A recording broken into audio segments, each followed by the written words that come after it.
Bonsoir et bienvenue dans cette nouvelle édition de l'Info Soirée. Nous sommes le lundi 23 mars. Voici les titres. Covid-19, 28 cas et 2 décès. Le bilan des contaminations pourrait s'alourdir, annonce le National Communication Committee. Au 4e jour de confinement national, les Mauriciens toujours sourds à l'appel des autorités. Vidéo d'une interpellation à découvrir dans cette édition. Les forces de l'ordre seront désormais intransigeantes. Finance, un wage support scheme présenté pour les entreprises du secteur formel. Le gouvernement se tiendra à moitié avec le salaire des employés de ces secteurs. Hydroxychloroquine, après la France et les États-Unis qui annoncent le traitement du Covid-19 à travers cet antipaludique. Nous démarrons cette édition de l'Info Soirée avec le début du couvre-feu en vigueur depuis 20h ce lundi. Nous vous proposons ces images des contrôles de police qui sont effectués actuellement à travers l'île. Jean-Luc Émile, comment se passe cette première soirée de couvre-feu ? Il est 20h pile, voilà, Port-Louis désert, première soirée de ce couvre-feu. Seulement les véhicules de police qui passent dans Port-Louis, pas un seul véhicule ici de la capitale. Nous avons rencontré pas mal de roadblocks, c'est les policiers qui demandent au public de rester confinés chez eux.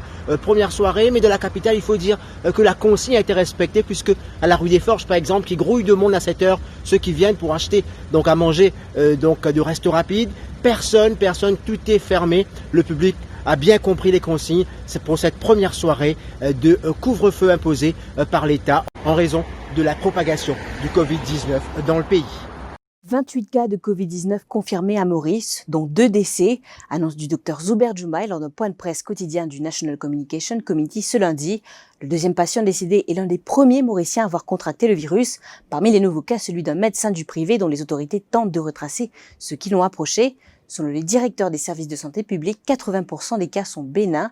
Le docteur Vincent Trao Gajador affirme que la situation risque de s'empirer et qu'il pourrait y avoir un décès par foyer si les Mauriciens font fi des mesures de confinement. Il s'est également basé sur un rapport des autorités sanitaires chinoises pour étayer ces chiffres. Donc en Europe, le virus peut faire un ravage. Localement, malheureusement, anti-exodif, il y a une progression. Hier, à la même heure, comme tu peux causer, une psychose 18 cas. Et dans la soirée, le Premier ministre il annonce 24, mais dans la nuit, nous avons 4 supplémentaires. Donc, nous arrivons à 28 cas. 28 cas qui fait qu'en 4 jours, nous sommes capables de dire que de jour en jour, chaque fois le nombre de cas est doublé. On rappelle que nous commençons par 3 cas, il arrive 7, puis 12, puis 24, puis 28. Aujourd'hui, hier, le chiffre de 24, il vient à 28. Si nous prenons une tranche d'âge là où 80 ans, que nous avons 2,8% de la population représente cette tranche d'âge là. C'est à peu près 24 866 personnes à Maurice.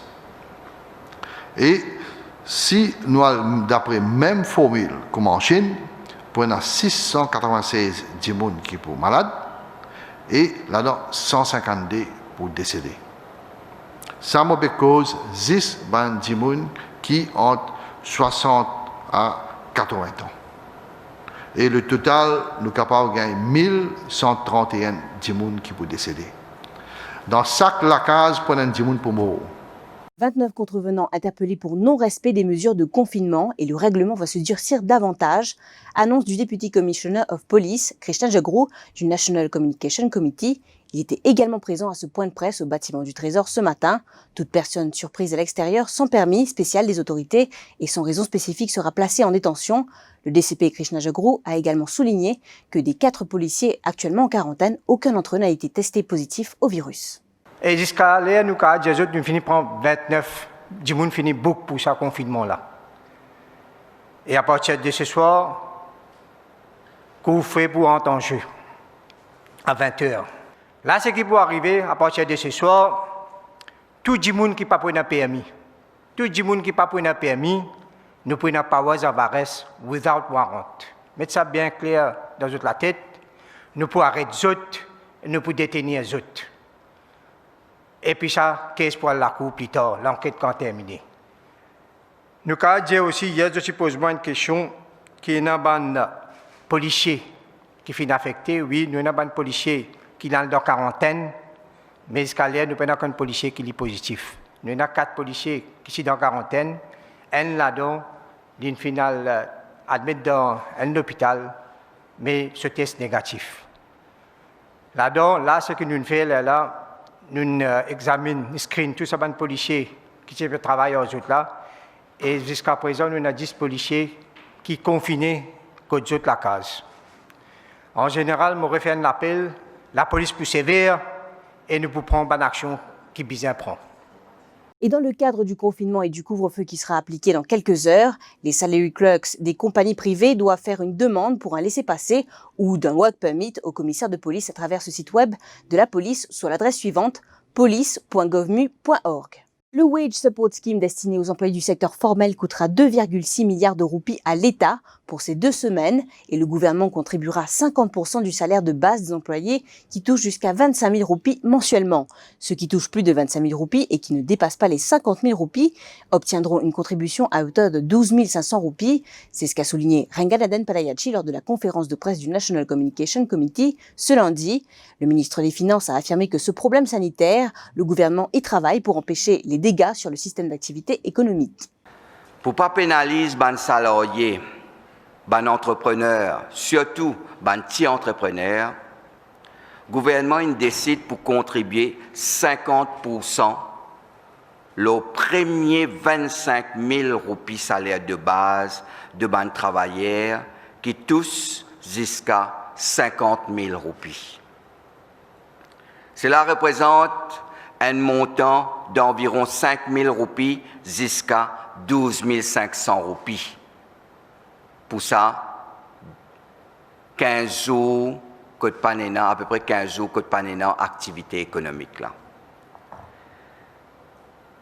C'est-à-dire, un dimoun qui gagne un salaire de base de 10 200 roupies, le gouvernement pour contribuer 5 100 roupies. Un dimoun qui gagne un salaire de base de 25 000 roupies, le gouvernement pour contribuer 12 500 roupies. Le gouvernement pour continuer à contribuer 12 500 roupies, le salaire de base de 25 000 à 50 000 roupies.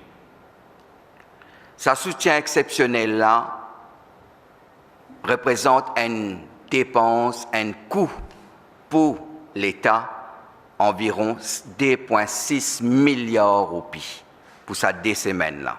La Banque de Maurice multiplie les formules afin de venir en aide aux entreprises locales. Dans un communiqué, le régulateur bancaire a annoncé 2 mesures totalisant 400 millions de dollars, soit environ 16 milliards de roupies. La première est une ligne de crédit de 300 millions de dollars destinée aux sociétés incluant les PME ayant des revenus en devises étrangères. Ces fonds seront disponibles par le biais des banques commerciales. La seconde est une formule dite Swap Arrangement d'un montant de 100 millions de dollars qui permettra de soutenir les business axés vers l'importation. Le Covid-19 est bel et bien en l'air, c'est ce qu'affirme le docteur Soumaya Ossani, notre compatriote mauricienne qui travaille et vit en Chine depuis une dizaine d'années. La jeune femme se base sur une étude américaine publiée mardi dernier par le New England Journal of Medicine.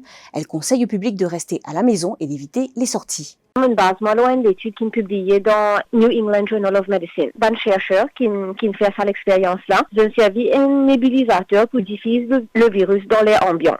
Et ils ont trouvé qu'il y a une trace de ce virus-là en forme aérosol, c'est-à-dire une bonne particule suspendue dans l'air pendant 3 heures de temps. Il est toujours important pour comprendre qu'on a une place fermée où il y a plus risque de gagner le virus. Ça veut dire que le virus-là reste dans l'air plus longtemps. Un moyen de protection, déjà, on ne peut pas mettre un masque. Alors, il est important de comprendre que même si tout le monde n'est pas d'accord, il est toujours un risque. Et c'est un risque qui n'est pas qu'à apprendre. Toutefois, le docteur Sunil Gunness affirme que le virus est dans l'air, mais dans des conditions spéciales, et appelle le public à ne pas céder à la panique. Il affirme que les recherches sont toujours en cours. Ce que l'OMS vient de publier, c'est une condition bien spéciale que le virus-là est capable d'airborne. Mais moi, je crois que dans la nature, dans des eaux, dans le soleil, dans le virus là, par là, du monde pas besoin de gagner. Ou les du monde peut comment gagner, c'est dans l'air, un virus, le poumon. Il n'est pas ça du tout, il n'est pas vrai du tout. Moi, mon poil d'après docteur Argo, c'est qu'il dit, pas besoin de mettre sa masque là, il n'est pas dans l'air. Ça n'a besoin de mettre masque. Vous connaissez le problème masque. Il n'y a pas un problème, lui. Tout le monde peut mettre masque. There is no issue in that. Mais ce qui nous peut dire, mettons, mettre un masque, si on pas fait les bien, au contraire, on peut infecter. Il y a une affaire que le virus-là, si vraiment il peut rester 12 ans. Ce virus-là, pour un encore travail peut faire là, pour un encore recherche peut faire là, pour qu'on ait encore plus de ce virus-là. Nous nous retrouvons après cette courte page de pub.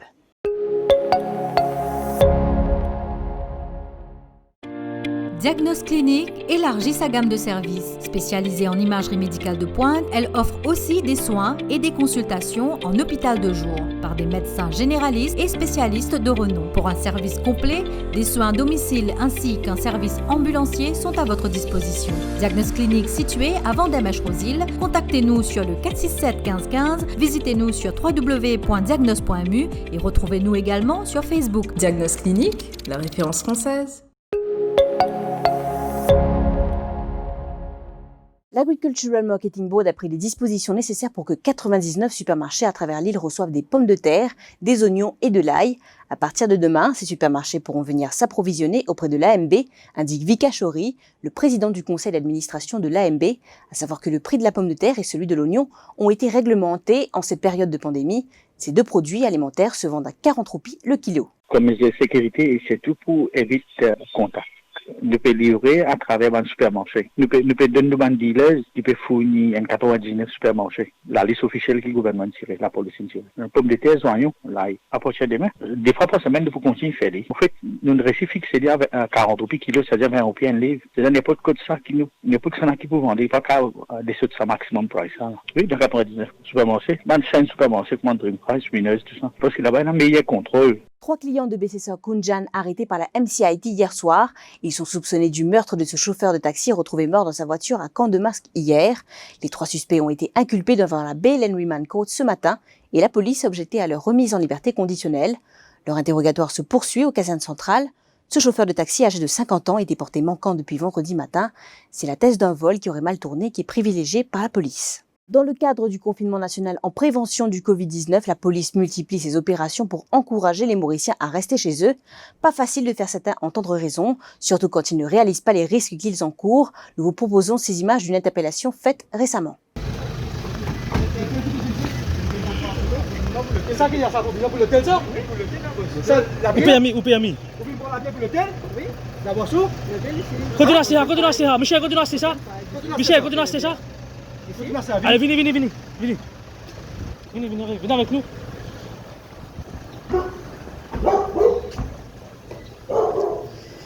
Continue à acheter ça? Si. Oui. Hein? Allez, Corotte. Appelle Michel un peu. Ouais. Vous avez un code d'identité avec vous, monsieur? Non, vous avez un code d'identité au PMI, vous sortez, vous venez, vous travaillez, vous sortez? Oui, nous travaillons dans le... Non, au PMI, vous sortez? Au PMI, allez, vous accompagnez, nous, on va faire un... Maën! Continue à acheter ça, monsieur? Monsieur, vous achetez ça, vous le payez? Vous payez? Non, vous l'achetez, vous payez. Vous payez, vous savez. Faites ça, vous gosez comme moi, vous l'achetez sinon. Donc, vous amènez au PMI ici. Ce serait sans doute une lueur d'espoir pour tous ceux qui sont affectés par le Covid-19. Un médicament antipaludique sera désormais utilisé par les autorités américaines pour traiter le coronavirus. Annonce faite par le président des États-Unis, ce traitement, aussi connu comme l'hydroxychloroquine, a déjà été testé par les autorités sanitaires françaises en association avec un autre médicament et les résultats se seraient montrés encourageants jusqu'ici. À savoir qu'il était principalement utilisé pour combattre la malaria. Selon Donald Trump, les doses de ce traitement seront disponibles sous prescription médicale à grande échelle. Ce qui nous amène à la fin de cette édition de l'Info Soirée. Merci de l'avoir suivi. Bonne soirée. L'info en continu sur le www.defimedia.info.